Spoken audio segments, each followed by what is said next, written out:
میکنی؟ من در تلویزیون کار میزنم.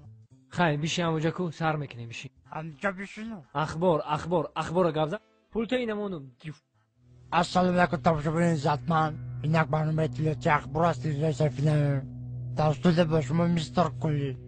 هفته سپشل در شهر دوشنبه در چششون کرده. در نزدیکی NVT دو دوست را دستگیر کردند. صدراعظم نجمی و بهرام غفوری ساعت 12 شب به نیت غارتگری از خانه بیرون شده و خانه عبیدالله سعدالله حمله کردند.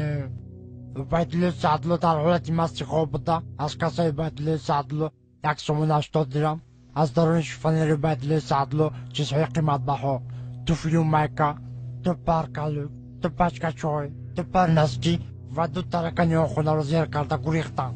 از این کارها سردار گروه میلیسیا حسن چیلا خبر شده با کارگردان کرپسی جمهوری تاجیکستان خبر داده.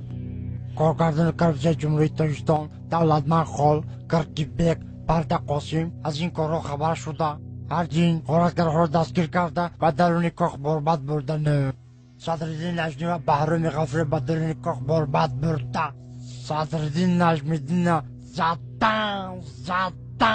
زدن توبه کردم خدا و اسم میکنی. ای رو تسیا کدامی ژورنالیست دروغ میگه؟